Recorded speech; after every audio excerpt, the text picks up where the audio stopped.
ومن يعظم شعائر الله فإنها من تقوى القلوب. صدق الله مولانا العظيم وصدق رسوله النبي الأمين الكريم ونحن على ذلك لمن الشاهدين والشاكرين والحمد لله رب العالمين. ایک مرتبہ عقیدت و محبت کے ساتھ درود شریف کا نذرانہ پیش کریں. اللہم صلی علی سیدنا نبینا مولانا محمد عدد ما فی علم اللہ صلاۃ دائمۃ بدوام ملک اللہ وعلی آلہ واصحابہ اجمعین. ایک مرتبہ اور نبی اور آل نبی کا درود شریف پڑھیں. اللہم صلی علی سیدنا نبینا مولانا محمد عدد ما فی علم اللہ صلاۃ دائمۃ بدوام ملک اللہ وعلی آلہ واصحابہ اجمعین. اللہ رب العزت کا بے پناہ کروڑہ کروڑ شکر و احسان کہ اللہ رب العزت نے ہمیں اس کے حبیب کریم صلی اللہ تعالی علیہ وسلم کا سچا چاہنے والا صحیح العقیدہ مسلمان بنا کر پیدا فرمایا. یہ اللہ رب العزت کا بے پناہ شکر و احسان ہے کہ اللہ رب العزت نے ہمیں دنیا اور آخرت کی کامیابی کی سب سے بڑی نعمت اللہ تعالیٰ نے اس کے حبیب کریم صلی اللہ تعالی علیہ وسلم کی محبت اللہ تعالیٰ نے ہمیں عطا فرمایا. یہ اللہ کی سب سے بڑی مہربانی ہے. اللہ تعالیٰ اگر چاہے تو یہ محبت سے ہمیں ایسی ایسی نعمتیں جنت کی ابدی سرمدی نعمتیں عطا فرما دے کہ جس کا ہم اندازہ ہی نہ کر سکیں. اور اگر معاذ اللہ یہ نعمت ہم سے چھن جائے، آقائے مدینہ صلی اللہ علیہ وسلم کی محبت کی نعمت اگر ہم سے چھن جائے معاذ اللہ، تو نہ دنیا میں کوئی ہمارا ٹھکانہ ہوگا، نہ آخرت میں کوئی ہمارا پرسان حال ہوگا، نہ ہمارا کسی طریقے سے کامیابی سے رشتہ ہوگا. ناکامی، حرما نصیبی، بد نصیبی، جہنم میں جلنا ہمارا مقدر بن جائے گا. اللہ کا شکر ہے کہ اللہ نے ہمیں ایسی بد نصیبی سے بچا لیا. اللہ نے ہمیں ہدایت کی زندگی عطا فرمائی، نعمت کی زندگی عطا فرمائی، اس کے حبیب کی سچی محبت کی زندگی عطا فرمائی. اللہ کے رسول صلی اللہ تعالی علیہ وسلم کی سچی محبت یہ ہمیں دنیا و آخرت کی سب سے بڑی نعمت ہے. اللہ تعالیٰ نے ہمیں یہ نعمت عطا فرمائی ہے. یہ نعمت ایسی نعمت ہے کہ ہم اگر زندگی ہمیں قیامت تک کے مل بھی جائے تب بھی ہم اگر شکر بجا لائیں تب بھی یہ نعمت کا ہم حق ادا نہیں کر سکیں گے. اللہ تعالیٰ نے ہماری زندگی گزارنے کے لیے ہمیں زندگی کا ایک نصاب عطا فرمایا ہے، ایک طریقہ عطا فرمایا ہے، ایک سلیقہ عطا فرمایا. اللہ تعالیٰ نے ہمیں سیدھا راستہ عطا فرمایا ہے اور اس سیدھے راستے پر چلنے کی دعا کا طریقہ عطا فرمایا ہے. سیدھے راستے کی پہچان اللہ تعالیٰ نے عطا فرمائی ہے. وہ کیا نعمتیں ہیں جو اللہ تعالیٰ نے بیان فرمایا ہے؟ مثال کے طور پر قرآن مجید میں آیات مبارکہ کو جب ہم دیکھتے ہیں، اللہ رب العزت ارشاد فرماتا ہے اهدنا الصراط المستقیم. یہ ہر روز ہم نمازوں میں 5 وقتہ نمازوں میں اس کو پڑھتے ہیں، بغیر اس کے پڑھے ہماری نماز مکمل نہیں ہوتی ہے. مطلب اس کا یہ ہے کہ اے اللہ ہمیں سیدھے راستے پر چلا، اے اللہ ہمیں سیدھے راستے پر چلا. سیدھا راستہ کون سا ہے؟ یہ کیسے ہے کہ ہر راستہ سیدھا ہونے کا گمان ہوتا ہے، ہر راستہ صحیح ہونے کا، ہر راستے کے چلنے والوں کا یہی گمان ہوتا ہے کہ یہی راستہ سیدھا ہے اور یہی راستہ سب سے بہتر راستہ ہے. یہ راستے کے روز چلنے والوں کا ایک گمان ہوتا ہے. مگر جو راستہ اللہ تبارک و تعالیٰ کا ہے اور جسے اللہ تعالیٰ نے اپنا راستہ بنایا، اس راستے کی کچھ نہ کچھ پہچان تو ضرور رکھا ہوگا. مثال کے طور پر اللہ تبارک و تعالیٰ نے اپنے پیغمبروں کو پیغمبر بنا کر دنیا میں بھیجا، ان کی پہچان اللہ تعالیٰ نے ضرور رکھی. دیکھنے میں تو عام سے انسان نظر آتے، مگر حقیقت کا حال یہ ہے کہ اللہ تبارک و تعالیٰ کی اس قدر نعمتیں، اکرامات، انعامات انبیاء کرام کے ذوات مبارکہ پر ہوتی ہیں کہ انسان اس کا اندازہ تو کیا تصور بھی نہیں کر سکتا ہے کہ ایسی نعمتیں اللہ تعالیٰ نے عطا فرمائی.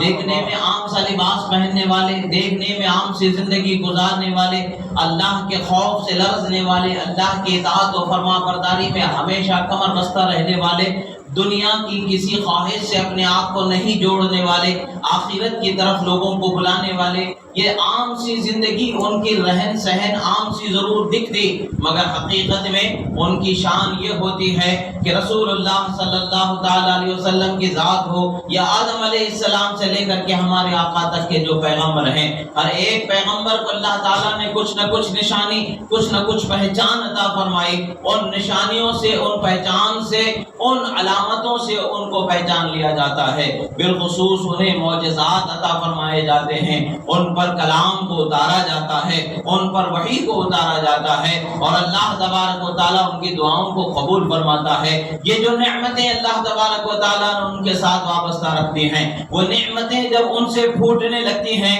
مخلوق جب اس سے فائدہ اٹھانے لگتی ہے، تو عام مخلوق کو یہ بات آسانی سے سمجھ میں آنے لگتی ہے کہ ہم جس طرف جا رہے ہیں، جس کے دروازے پر جا رہے ہیں، جس کے پاس جا رہے ہیں، وہ عام سی زندگی ضرور گزارنے والے ہیں، مگر عام انسان نہیں ہیں، وہ اللہ کے کوئی نہ کوئی برگزیدہ اور محبوب ہستی ضرور ہیں۔ مثال کے طور پر جب رسول اللہ صلی اللہ تعالی علیہ وسلم ایک جنگ میں تشریف لے جا رہے تھے، آپ صلی اللہ تعالی علیہ وسلم کے لشکر میں پانی کی کمی ہو گئی، پانی کی قلت ہو گئی۔ رسول اکرم صلی اللہ تعالی علیہ وسلم نے حضرت مولا علی اور دیگر صحابہ کرام رضوان اللہ علیہم اجمعین کو اس پہاڑ کے پیچھے ایک خاتون جا رہی تھی جن کے پاس اونٹ پر مشکیزوں کو پانی کے بھرا ہوا تھا۔ رسول اللہ صلی اللہ تعالی علیہ وسلم نے فرمایا کہ جاؤ، اس پہاڑ کے پیچھے سے خاتون پانی لے کر کے جا رہی ہیں، ان کو پانی سمیت لے کر کے یہاں آ جانا۔ رسول اللہ صلی اللہ تعالی علیہ وسلم کا یہ فرمانا تھا۔ صحابہ کرام بالخصوص حضرت مولا علی رضی اللہ تعالی عنہ ان کے ساتھ جس کو بھی سرکار نے حکم فرمایا، ان کو لے کر کے آپ اس پہاڑ کے پیچھے چلے جاتے ہیں، اور آپ کیا دیکھتے ہیں کہ واقعی میں خاتون ہے، اونٹ پر سوار جا رہی ہے، اور اونٹ پر پانی کے چمڑے کے بڑے بڑے تھیلیاں بنی ہوئی ہیں کہ جس میں مشکیزیں بڑے بڑے بنے ہوئے ہیں کہ جس میں پانی بھر کر کے وہ لے جا رہی ہیں۔ حضرت مولا علی رضی اللہ تعالی عنہ نے ان سے کہا کہ آؤ، آپ کو ہمارے آقا و پیغمبر محمد عربی صلی اللہ تعالی علیہ وسلم اللہ کے رسول بلاتے ہیں، آپ کے پاس پانی ہونے کا انہیں علم ہے۔ وہ بڑھیا حیرت میں پڑ جاتی ہے، سوچتی ہے کہ نہ مجھے کسی شخص نے دیکھا، نہ میں کسی شخص سے ملاقات کی، میرا الگ راستہ ہے، میں الگ راستے سے گزر رہی ہوں، اور آپ لوگوں کو کیسے پتا چل گیا کہ میرے پاس پانی بھی ہے اور میں عورت بھی ہوں اور اونٹ پر سوار ہو کر کے جا رہی ہوں؟ حضرت مولا علی نے فرمایا کہ ہم جس ہستی کے پاس سے آئے ہیں، جس شخصیت کے پاس سے آئے ہیں، وہ کون ہیں؟ وہ اللہ کے رسول ہیں، وہ غیب کی خبر دینے والے ہیں، وہ اللہ کے رسول ہیں، وہ تو سب بتانے والا ہی بنا کر کے اللہ نے انہیں بھیجا ہے، وہ تو کل کیا ہونے والا ہے وہ بتانے والا بنا کر اللہ نے بھیجا ہے۔ اللہ کے رسول صلی اللہ تعالی علیہ وسلم کی شان بیان فرمائی گئی۔ آخر کار کچھ قیل و قال کے بعد وہ خاتون پانی سمیت سرکار کی بارگاہ میں لائی گئی۔ سرکار مدینہ صلی اللہ تعالی علیہ وسلم نے اس خاتون کے مشکیزے سے ایک مشکیزے کو لیا اور اس کا کچھ منہ کھولا، اور اس پر رسول اللہ صلی اللہ تعالی علیہ وسلم نے اپنا دست مبارک لگا کر کے اس سے پانی تھوڑا سا سرکار کے ہاتھ پر گرایا، اور ایک بڑا برتن لانے کو کہا گیا۔ اب رسول اللہ صلی اللہ تعالی علیہ وسلم کے ہاتھ پر جو پانی اس مشکیزے سے تھوڑا سا گرا، اور اس کے بعد لوگوں نے آنکھوں سے دیکھا کہ سرکار کے انگلیوں کے درمیان سے پانی کے چشمے بہتے نظر آ رہے ہیں۔ ایک مشکیزہ کیا، دو مشکیزے کیا، پورا لشکر جتنا پانی بھرنے کے سامان سب کچھ تھے، سب پانی سے لبریز کر لیے گئے۔ سب لوگوں نے پیٹ بھر کر کے پانی پیا، سب لوگوں نے اپنے اپنے جانوروں کو پیٹ بھر بھر کے پانی پلایا، اور پھر جب اس کا مشکیزہ واپس کرنا تھا تو وہ مشکیزے سے ایک قطرہ بھی پانی کم نہیں ہوا، اسی طریقے سے بھرا مشکیزہ اسے واپس عطا فرما دیا، اور فرمایا کہ ہم نے تیرے مال سے کچھ نہیں لیا ہے، بلکہ ہمیں وہ پانی اللہ نے دیا ہے، اور اللہ کی قدرت اور معجزہ مصطفیٰ صلی اللہ علیہ وسلم سے امت مصطفیٰ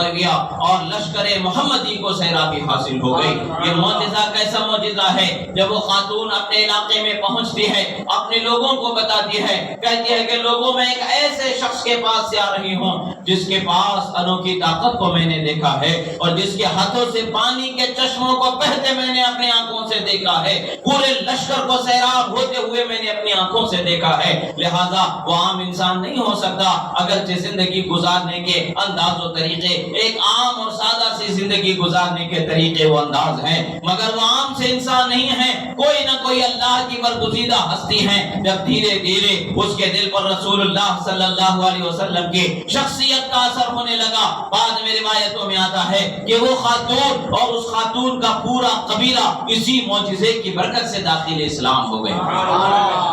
یہ نعمت کیسی نعمت ہے؟ یعنی اللہ تبارک و تعالی جب ہمیں کوئی چیز دیتا ہے، جب کسی چیز سے ہمیں کچھ فائدہ حاصل کرنا ہے، بالخصوص خدا کی معرفت اور راہ ہدایت کو ہمیں پانا ہے، ان شخصیات کو اللہ تبارک و تعالی دوسروں سے ممتاز ہی بناتا ہے، جدا ہی بناتا ہے، اور ان کی خاص پہچان علامت اللہ تعالی لوگوں میں رکھ دیتا ہے۔ وہ علامت کیا ہوتی ہے؟ خلق عادت معجزے رونما ہوتے ہیں، ان پر کلام اترتا ہے، ان سے معجزوں پر معجزے صادر ہوتے ہیں، وہ غیب کی خبریں بتاتے رہتے ہیں، لوگوں کے لیے دعا کرتے ہیں، خدا ان کی دعاؤں کو قبول فرماتا رہتا ہے۔ حال یہ ہوتا ہے کہ لوگوں نے خواہش کر دی حضرت صالح علی نبینا وعلیہ السلام سے، اگر آپ اللہ کے سچے نبی ہیں تو اس پتھر سے جاندار کو پیدا کر کے دکھا دو، اونٹنی کو پیدا کر کے دکھا دو۔ حضرت صالح علیہ السلام کا معجزہ تھا کہ اللہ تبارک و تعالیٰ نے ایک پتھر سے اونٹنی کو پیدا فرما دیا۔ یہ اللہ تبارک و تعالیٰ کی قدرت کا اظہار تھا اور ایک علامت تھی، ایک پہچان تھی کہ جس کے پاس تم ہو وہ اللہ کا محبوب بندہ ہے، اس کے کہے ہوئے طریقے پر، اس کے چلے ہوئے طریقے پر تم چلو گے، پابند رہو گے تو اللہ تک تمہاری رسائی ہوگی اور تم کامیاب ہو جاؤ گے۔ یہ علامت بتائی گئی ہے۔ اسی طریقے سے اللہ تبارک و تعالیٰ نے انبیاء کرام کی ذوات مبارکہ جب تک کہ دنیا میں محفوظ رہیں، دنیا میں بحیات ظاہریہ تشریف فرما رہیں، وہ لوگوں کے لیے علامت خاص اور منبع رشد و ہدایت ان کو بنایا گیا۔ اب پھر آپ حضرات کے پردہ فرمانے کے بعد آپ پر نازل کردہ کتابیں ان کے لیے رہنمائی کا سبب بنتی۔ وہ انبیاء کرام جو آدم علیہ السلام سے لے کر کے عیسیٰ علیہ نبینا علیہ السلام تک کے سبھی آئے، اور سبوں کی جس کی جو شریعت تھی وہ قانون ان کے زمانے میں چلتا رہا، مگر جب آخری نبی محمد عربی صلی اللہ تعالی علیہ وسلم جلوہ فرما ہو گئے، اب قیامت تک کے شریعت چلے گی تو مصطفیٰ ہی کی شریعت چلنے والی ہے، راستہ چلے گا تو مصطفیٰ ہی کا راستہ ہوگا، اور طریقت چلے گی تو مصطفیٰ ہی کی طریقت چلے گی، اور قانون چلے گا تو مصطفیٰ ہی کا قانون چلے گا۔ اسی قانون میں اللہ تبارک و تعالیٰ نے ہمارے لیے ضابطہ عطا فرما دیا ہے، اہدنا الصراط المستقیم، یعنی اے اللہ ہمیں سیدھے راستے پر چلا۔ اب سیدھا راستہ تو آسان ہے، سیدھا راستہ سمجھنا تو آسان ہے، بولنا تو آسان ہے، مگر حقیقت میں سیدھے راستے کو پا لینا یہ آسان بات نہیں ہے، حقیقت میں سیدھے راستے تک پہنچ جانا یہ آسان بات نہیں ہے۔ تو اس سیدھے راستے کی علامتیں کیا ہیں، پہچان کیا ہے؟ اللہ تبارک و تعالیٰ نے اسی آیت مبارکہ سے متصل ارشاد فرمایا، صراط الذین انعمت علیہم، یعنی اے اللہ ہمیں تیرے انعام پانے والے بندوں کے راستے پر چلا۔ اللہ تعالیٰ نے بتا دیا کہ اللہ کا سیدھا راستہ بے شک سیدھا راستہ ہے۔ وہ راستہ کون سا ہے؟ وہ راستہ اللہ کے محبوب بندوں کا راستہ ہے جن پر اللہ نے انعام فرمایا ہے۔ اللہ تعالیٰ نے پھر اس کی وضاحت دوسری جگہوں پر فرمائی، من النبیین والصدیقین والشہداء والصالحین۔ اللہ تعالیٰ فرماتا ہے وہ انعام والے بندے کون ہیں جن کے راستے پر ہمیں چلنا اور جس راستے پر چلنے سے ہمیں ہدایت مل جاتی ہے، صراط مستقیم پر چلنا ہمارا مسلم ہوتا ہے۔ یہ کون سے نشانیاں ہیں، وہ کون سے علامتیں ہیں، وہ کون سے انعام والے بندے ہیں؟ اللہ نے قرآن مجید میں ارشاد فرمایا، انبیاء کرام انعام والے بندے ہیں، صدیقین انعام والے بندے ہیں، شہداء انعام والے بندے ہیں، صالحین انعام والے بندے ہیں۔ الحمدللہ ہم محمد الرسول اللہ کے طریقے پر چلنے والے ہیں، ہم صدیقین صحابہ کرام اور تمام اہل بیت اطہار ان کے نقش قدم پر چلنے والے ہیں۔ پھر شہداء کی بات لے لیں تو ہم شہداء بدر و احد و کربلا کے راستے پر چلنے والے ہیں، اور پھر صالحین کی بات لے لیں تو حضرت خواجہ، حضرت غوث اعظم، حضرت بایزید، حضرت امام جعفر صادق، حضرت امام باقر، امام زین العابدین وغیرہ کابر ائمہ کرام کے راستے پر چلنے والے ہیں۔ اللہ تعالیٰ نے یہ نشانیاں ہمیں عطا فرما دیا گیا ہے، اس سے ہمیں یقین حاصل ہو گیا اللہ کا ولی جس راستے پر ہوتا ہے وہی راستہ ہمارے لیے صحیح راستہ بنایا گیا ہے۔ اللہ کے ولیوں کو اس راستے پر اللہ تعالیٰ اپنے نام کے ساتھ چلاتا ہے اور دوسروں کے لیے نشان بنا دیتا ہے کہ اس راستے پر چلو گے تو ہدایت پر چلنے والے ہو جاؤ گے، اس راستے پر چلو گے تو صراط مستقیم پر چلنے والے ہو جاؤ گے۔ اللہ تبارک و تعالیٰ نے ہمارے لیے جو ضابطہ بنایا ہے وہ ضابطہ کیا ہے؟ سیدھے راستے پر صراط مستقیم پر چلنے کا، اللہ کے محبوب بندوں کے راستے پر ہمیں چلنا ہے۔ عزیزو، اللہ کے محبوب بندوں کا راستہ کیا ہے؟ صبر و مشقت کا راستہ ہے، صبر و سکون کا راستہ ہے، اطاعت و فرما برداری کا راستہ ہے، عبادت گزاری کا راستہ ہے اور وفا شعاری کا راستہ ہے، گناہوں سے دوری کا راستہ ہے، حرام سے دوری کا راستہ ہے۔ یہ راستہ وہی ہے جس کو اللہ تبارک و تعالیٰ نے قائد شریعت سے راہ مستقیم فرمایا ہے۔ آج افسوس کی بات ہے کہ ہم اپنی زبان سے اللہ کے محبوب بندوں سے محبت رکھنے کا دعویٰ تو ضرور کرتے ہیں، مگر زندگی گزارنے کی جب بات آ جاتی ہے ہم اپنی خواہشات پر زندگی گزارنے کی کوشش کرتے ہیں، ہم اپنی ضرورتوں کو پورا کرنے کے لیے قانون شریعت کا لحاظ ہم نہیں رکھتے ہیں، اللہ اور اس کے رسول کے احکام کی پاسداری ہمیں نہیں ہوتی ہے۔ ہمیں تو فکر یہی ہوتی ہے جس طریقے سے بھی ہو جائے، جس راہ سے بھی ہو جائے، جیسے بھی ہو جائے، ہمارا پیٹ بھر جائے، ہماری ضرورتیں پوری ہو جائیں اور ہمارے معاملات پورے ہو جائیں، آسان ہو جائیں، یعنی دولت ہم تک کے پہنچ جائے۔ یاد رکھیں اللہ تبارک و تعالیٰ نے ہر چیز کا ایک راستہ متعین فرمایا ہے، ایک پیمانہ متعین فرمایا ہے، ایک سلیقہ، ایک طریقہ، ایک قاعدہ، ایک ضابطہ مقرر فرمایا ہے۔ اس ضابطے پر چل کر کے اگر ہم زندگی گزاریں گے اور اکتساب کریں گے تو اللہ تبارک و تعالیٰ کی بارگاہ سے ہمیں نعمتیں ملیں گی، اگرچہ ہمارے پاس تھوڑا ہوگا مگر اس تھوڑے میں اتنی برکتیں ہوں گی کہ اللہ تبارک و تعالیٰ کے فضل و احسان کا ہم شکر کرتے کرتے تھک جائیں گے۔ یاد رکھیں کہ بہت ساری دولت کا آ جانا بڑی بات نہیں ہے، بہت ساری نعمتوں کا آ جانا بڑی بات نہیں ہے، بڑی بات تو یہ ہے کہ انسان حلال اور حرام کی تمیز کرنے والا ہو جائے، حلال کے لقمے کی خواہش اور حرام کے ایک دانے سے بھی دوری و نفرت رکھنے والی سوچ پیدا ہو جائے۔ یہ بڑی بزرگی والی سوچ ہوتی ہے،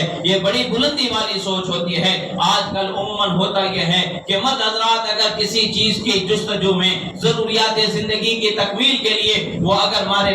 باہر نکلتے ہیں گھر سے، محنت و مشقت کی جستجو میں وہ اپنے ضرورت بھر طاقت بھر محنت و مشقت کو پورا کرتے ہیں، جب وہ شام کو گھروں کو لوٹتے ہیں وہ ناکافی ان کے پاس ہوتا ہے تو گھروں میں یہی ہوتا ہے، ناشکری کا حال ہوتا ہے کہ بھئی اتنے سے کیا ہوگا، ایسے کیا ہوگا، اوروں کو دیکھو وہ کیسے کما رہے ہیں، اوروں کو دیکھو وہ کیا کر رہے ہیں وغیرہ۔ اس طریقے کے ہمارے معاشرے کے اندر سوچ پلنے لگی ہے، مگر حقیقت میں سوچ کیسی پاکیزہ ہونی چاہیے۔ اللہ تبارک و تعالیٰ نے انسان کی کامیابی کا جو ضابطہ بتایا ہے اسی کلام مجید سے اور اللہ کے رسول صلی اللہ تعالیٰ علیہ وسلم نے ان کے طریقے سے جو ہمیں سمجھایا ہے، ان کے فرامین سے جو سمجھایا ہے وہ کیا ہے؟ اللہ کے رسول صلی اللہ علیہ وسلم فرماتے ہیں الدنیا کلھا متاع وخیر متاع الدنیا المرأۃ الصالحہ، فرماتے ہیں کہ دنیا پوری کی پوری کمائی کی چیز ہے، نفع اٹھانے کی چیز ہے، کامیاب ہونے کی کامیابیوں کو حاصل کرنے کی جگہ ہے، مگر یاد رکھیں یہ پوری دنیا میں اگر سب سے کامیاب ترین، سب سے نفع بخش چیز اگر کوئی ہے تو وہ نیک بیوی کا عطا ہو جانا ہے۔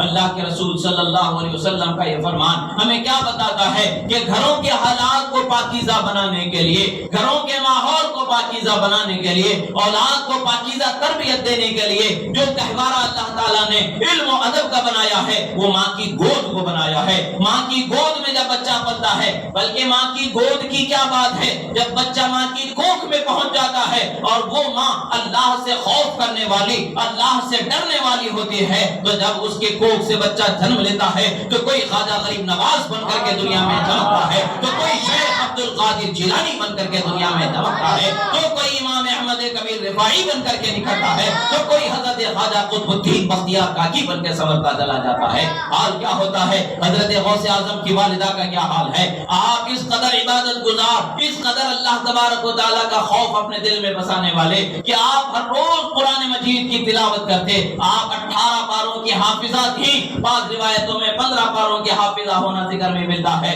یعنی بہرحال قرآن کا وہ بہت حصہ حفظ کیے ہوئے تھی اور جتنا انہوں نے حفظ کر رکھا تھا اور روز اس حفظ شدہ کلام کو وہ تلاوت فرمایا کرتی تھی۔ جب حال یہ ہوتا ہے کہ جب ان کے کوکھ میں بچہ پل رہا ہے وہ بچہ وقت کا قطب الاقطاب بنایا جا رہا ہے، غوث الاقواس بنایا جا رہا ہے اور سید الافراد بنایا جا رہا ہے۔ ولایت دنیا کے لیے امور تکوینیہ پر نیابت مصطفیٰ میں ولایت پر اس مقام پر اللہ تعالیٰ نے فائز فرمایا جسے ولایت کبریٰ کی سربراہی انہیں عطا فرمائی گئی اور قطبیت عظمیٰ کی صدر نشینی انہیں عطا فرمائی گئی، اور یہی نہیں بلکہ قیامت تک کے وہ صدر نشینی اللہ تعالیٰ ان کو سپرد فرما دی۔ ایسے بلند و بالا مقام کے حامل بنے ہیں تو یہ کیسے بنے ہیں؟ اللہ تبارک و تعالیٰ نے ان کے لیے نیک والد کو مقرر فرمایا ہے، نیک والدہ کو مقرر فرمایا ہے، اور ہمیں عبرت دی ہے، سلیقہ دیا ہے۔ اگر اپنے بچوں کو نیک بنانا چاہتے ہو، اگر اپنے بچوں کو پاکیزہ بنانا چاہتے ہو، یہ پاکیزہ لوگوں کی طرح زندگی گزارنے والے ہو جاؤ، حضرت رسول اللہ صلی اللہ تعالی علیہ وسلم کی سنتوں پر زندگی گزارنے والے ہو جاؤ۔ حضرت غوث اعظم کی جب بسم اللہ خوانی کا وقت آیا، جب بسم اللہ شریف پڑھنے کی بات تھی، جب استاد نے بسم اللہ سے الحمد سے شروع فرمایا تو آپ الحمد سے شروع فرماتے ہیں اور مکمل 18 پارے آپ زبانی سنا دیتے ہیں۔ حال کیا ہوتا ہے؟ استاد بھی حیران ہیں اور دیکھنے والے بھی حیران ہیں، سب حیران ہیں، مگر حیرانی کی بات سب سے بڑی یہ ہے کہ اللہ نے جو کوکھ ان کے لیے منتخب فرمائی وہ ایسی لاجواب کوکھ اللہ نے بنائی ہے کہ ہم دیکھتے ہیں کہ اس جیسی نظر نہیں آتی ہے۔ اللہ تبارک و تعالیٰ جب کسی نعمتیں دینا چاہتا ہے تو نیک بیوی کا مل جانا بھی سب سے بڑی نعمت ہوتی ہے، نیک ماں کا مل جانا بھی سب سے بڑی نعمت ہوتی ہے، نیک بیٹی کا مل جانا بھی سب سے بڑی نعمت ہوتی ہے، نیک بہن کا مل جانا بھی سب سے بڑی نعمت ہوتی ہے۔ آج یہ ہوتا ہے، آج کا زمانہ کیسا بنا ہوا ہے، آج اپنے بچوں کی تربیت کا حال کیا ہو رہا ہے؟ جب ڈاکٹر آرام کرنے کو کہہ دیتا ہے تو بچے جب آرام کر رہے ہوتے ہیں، جو حاملہ عورتیں ہوتی ہیں وہ آرام کر رہی ہوتی ہیں، ایک طرف ٹی وی چل رہا ہوتا ہے، یا تو آج کل تو ہاتھ میں ہی فون ہے تو فون میں پورے زندگی گزر رہی ہے، کبھی دل بہلی کے لیے گانے بج رہے ہیں تو کبھی دل بہلی کے لیے ڈرامہ وغیرہ نہ جانے کیا کیا چیزوں کو دیکھا جا رہا ہے۔ مگر حیرانی کی بات یہ ہے، آپ جان لیں کہ سائنس آج بھی اس بات کو مانتی ہے اور بتاتی ہے کہ پیٹ میں پلنے والے بچے پر باہر کی روشنی کا بھی احساس اللہ تعالیٰ نے دیا ہے، اندھیرے کا بھی احساس دیا ہے، آواز سے بھی احساس رکھا ہے۔ بعض آوازیں وہ ہوتی ہیں کہ جن سے بچے خوش ہوتے ہیں، بعض آوازیں وہ ہوتی ہیں کہ جن سے بچے پیٹ میں بے چین ہو جاتے ہیں، کچھ چیزیں وہ ہوتی ہیں جن کو وہ محسوس کرتے چلے جاتے ہیں۔ پتہ کیا چلتا ہے؟ اللہ تبارک و تعالیٰ نے ہمیں پاکیزہ زندگی بچہ پیدا ہونے کے بعد سے گزارنے کے لیے نہیں فرمایا ہے، ایسا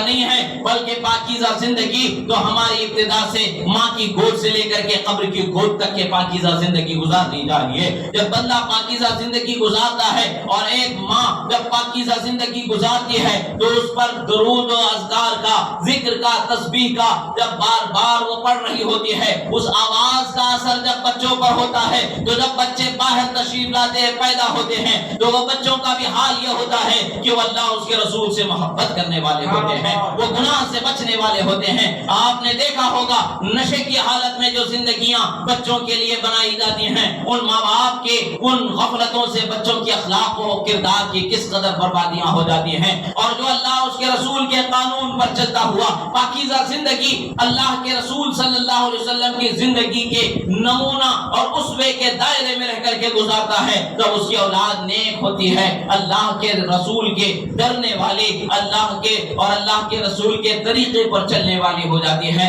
ہمیں جو طریقہ دیا گیا ہے، جو سلیقہ دیا گیا ہے، وہ سلیقہ یہی نہیں ہے کہ صرف بس ہم اپنی زندگی سنواریں۔ ماں باپ کی حیثیت سے اولادوں کی زندگی سنوارنا فرض ہے، بھائی کی حیثیت سے بہن اور بھائی کی زندگی کا لحاظ رکھنا، خیال کرنا، تربیت کرنا، یہ اس کا ایک ذمہ ہے۔ ہر گوشے میں، ہر مقام پر اللہ تبارک و تعالیٰ نے ہمارے لیے ذمہ داریاں رکھی ہیں، مگر افسوس کی بات ہے کہ ہم ذمہ داریوں سے پہلو نہیں کرنے والے ہو گئے ہیں۔ ہم آنکھوں سے دیکھ رہے ہوتے ہیں غلط ہو رہا ہے، مگر بولنے کی جسارت و ہمت نہیں کر پا رہے ہیں۔ وجہ کیا ہے کہ سنا نہیں جا رہا ہے، بولنے کو پسند نہیں کیا جا رہا ہے۔ ایک وقت وہ بھی تھا محلے کے کوئی بڑے بزرگ ہوتے تو پورے محلے پر ان کا روب و دبدبا ہوتا تھا، ایسا ہوتا تھا کہ بزرگ گھر سے باہر نکلتے تو پورے محلے کے سارے بڑے بوڑھے سب ڈر کے گھروں میں گھس جایا کرتے تھے۔ ماموں ہے، نانا ہے، کوئی بھی ہے، ڈرائیں گے، غصہ کریں گے، اگر کوئی غلط بات دیکھ لیں گے تو وہ ہمیں ڈانٹ دیں گے، اس لیے کہ بہتر ہے کہ ہم باہر نہ بیٹھیں، گلی میں نکڑ پر چوراہے پر نہ بیٹھیں، بلکہ اپنے گھروں میں چلے جائیں۔ مگر آج حال یہ ہے کہ بچے ماں باپ کے سامنے غلطیاں کرنے والے ہو گئے ہیں،